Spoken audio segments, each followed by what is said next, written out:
Good morning दोस्तों। Welcome back to the Arunachal series. आज है हमारे ट्रिप का डे 2 और अभी हम हैं भालुकपोंग में। कल का दिन काफ़ी हेक्टिक था। गुवाहाटी के ह्यूमिड गर्मी से निकलकर हम फाइनली भालुकपोंग पहुंचे थे। भालुकपोंग टेक्निकली असम और अरुणाचल का बॉर्डर है और एक गेटवे है हमारे आगे के सफ़र का।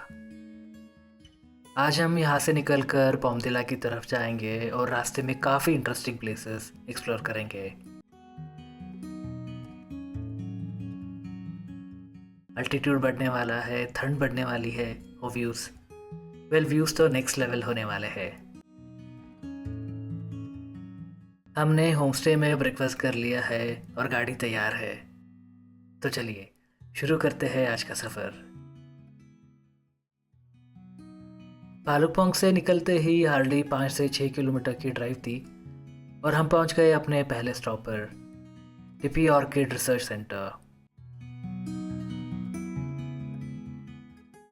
इस जगह को ऑर्किड पैराडाइज ऑफ इंडिया भी कहा जाता है।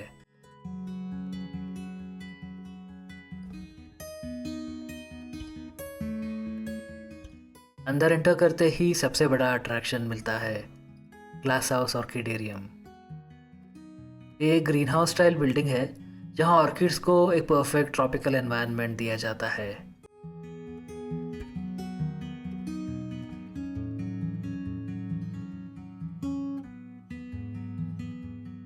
यहाँ 500 से ज़्यादा ऑर्किड स्पीशीज़ रखी गई है, इंक्लूडिंग रेयर वैराइटीज़ जो सिर्फ नॉर्थ ईस्ट के डेंस फॉरेस्ट में मिलती है। सीज़न के हिसाब से ऑर्किड्स कम ज़्यादा दिख सकते हैं, लेकिन प्लेस ओवरऑल काफ़ी इंफॉर्मेटिव और पीसफुल लगती है।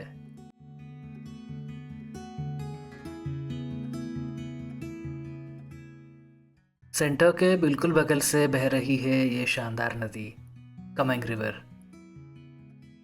असम में इसे जिया भराली कहते हैं, लेकिन अरुणाचल में ये कमेंग रिवर के नाम से जाना जाता है। नेचर का परफेक्ट कॉम्बिनेशन मिलता है यहाँ। एक तरफ ग्रीन हाउस का क्वाइट एम्बियंस और दूसरी तरफ ये शांत flowing river. Overall Tipi orchid centre एक शॉर्ट बट परफेक्ट स्टॉप है, अरुणाचल की नेचुरल ब्यूटी और बायोडाइवर्सिटी का बेस्ट इंट्रोडक्शन। टिपी से आगे ड्राइव करते हुए रास्ता बहुत पीसफुल था कि तभी रोड के किनारे हमें दिखा माँ दुर्गा मंदिर।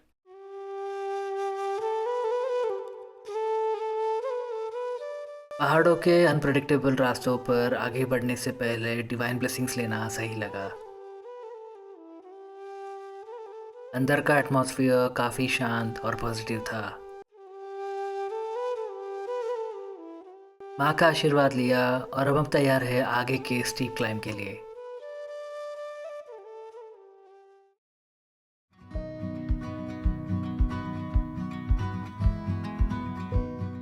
मंदिर से थोड़ा आगे ड्राइव करते ही रोड के लेफ्ट साइड पर एक छोटा सा वाटरफॉल नज़र आया। यहाँ ऑलरेडी काफ़ी लोग रुके हुए थे, तो समझ में आ गया कि ये एक पॉपुलर पिट स्टॉप है। हमने भी एक क्विक ब्रेक लिया। क्राउड का वाइब और वाटरफॉल की एनर्जी काफ़ी रिफ्रेशिंग लग रही थी। कुछ देर बस नज़ारे एंजॉय किए और फिर हम निकल पड़े अपने अगले डेस्टिनेशन की तरफ।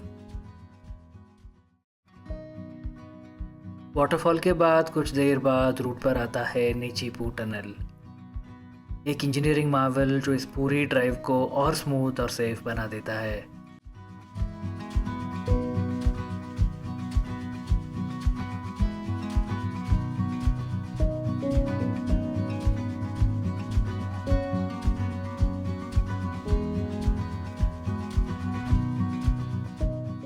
टनल क्रॉस करने के बाद हम पहुंचे जमीरी, जहां हमें मिला एक खूबसूरत हैंगिंग ब्रिज।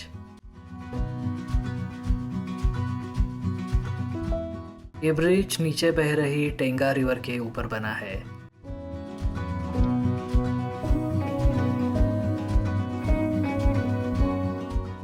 हवा के साथ जब ब्रिज हल्के से स्वे करता है तो एक अलग ही थ्रिल महसूस होता है।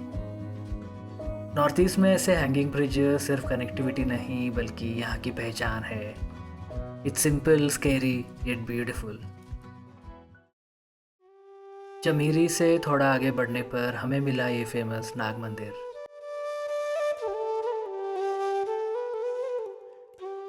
लोकल ड्राइवर्स का मानना है कि सेफ जर्नी के लिए यहाँ रुककर ब्लेसिंग्स लेना ज़रूरी होता है।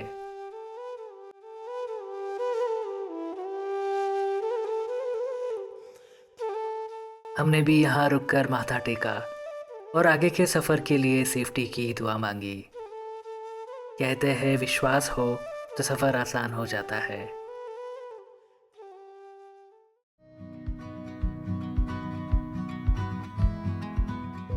नाग मंदिर से थोड़ा आगे हम टेंगा वैली पहुंचे, जहां हमने विजिट किया ball of fire war memorial. ये जगह उन इंडियन आर्मी हीरोज को डेडिकेटेड है जिन्होंने 1962 वॉर में देश के लिए अपनी जान दी थी।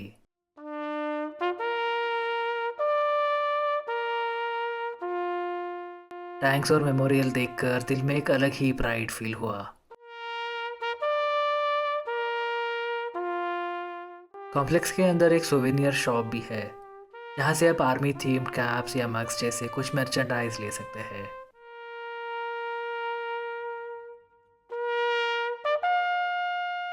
हम अक्सर माउंटेन्स की ब्यूटी में खो जाते हैं, पर ये जगह याद दिलाती है कि इस ब्यूटी को प्रोटेक्ट करने के लिए कोई बॉर्डर पर दिन रात खड़ा है।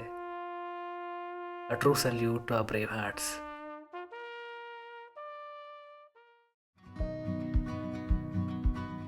टेंगा वैली से निकलते ही मौसम और ठंडा हो गया और फाइनली हम पहुंचे इस वीडियो के शो स्टॉपर डेस्टिनेशन पर, द बोमदिला मोनास्ट्री।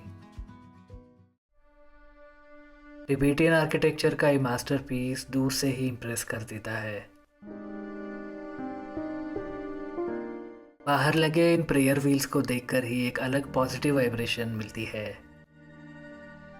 बुद्धिस्ट कल्चर में माना जाता है कि इन्हें क्लॉकवाइज घुमाना हजारों मंत्रास पढ़ने के बराबर होता है।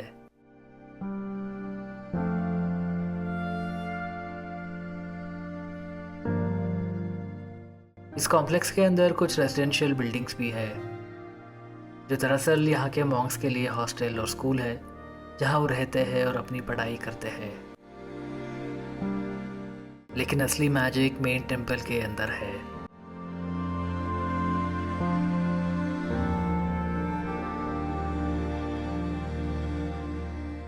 जैसे ही मैंने एंटर किया, हर तरफ वाइब्रेंट पेंटिंग्स और म्यूरल्स दिखे। हर एक पेंटिंग में बारीकी से डिटेल है जो बुद्धिस्ट लेजेंड्स और कल्चर की कहानियां बताती है।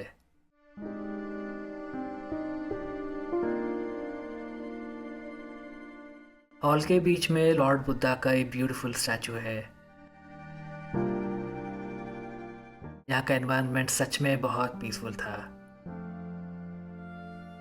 बाहर काफी तेज हवा चल रही थी, बट अंदर आते ही एकदम साइलेंस।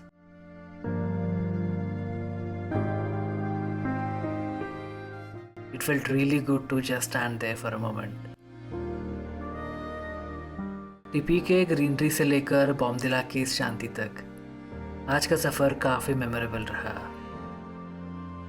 अगर आप अरुणाचल के इस पार्ट में आ रहे हैं तो इस मोनास्ट्री को डेफिनेटली विजिट करना।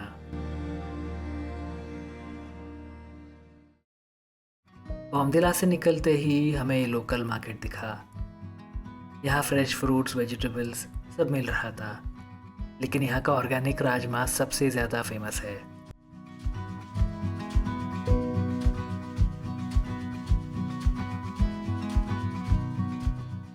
साथ ही ये ब्राइट रेड चिलीज भी दिखी, जो देखने में काफ़ी स्पाइसी और थोड़ी डेंजरस लग रही थी। मैं श्योर नहीं हूँ कि ये डल्ले खुरसानी है या भूत जलोकिया। अगर आप में से किसी को पता हो तो कमेंट्स में ज़रूर बताना।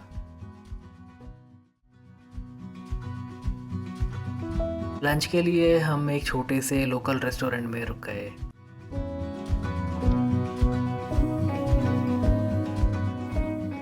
रोड ट्रिप पर अक्सर ऐसा सिंपल और गर्म खाना ही सबसे ज़्यादा कंफर्टिंग लगता है।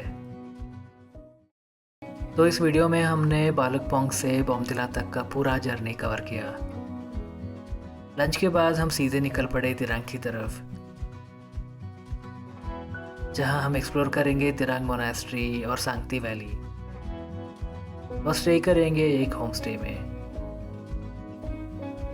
ये सब हम कवर करेंगे अगले वीडियो में। अगर आपको वीडियो अच्छा लगा हो तो लाइक कीजिए और आगे की वीडियोस के लिए सब्सक्राइब ज़रूर करें। मिलते हैं अगले वीडियो में। Until then, take care.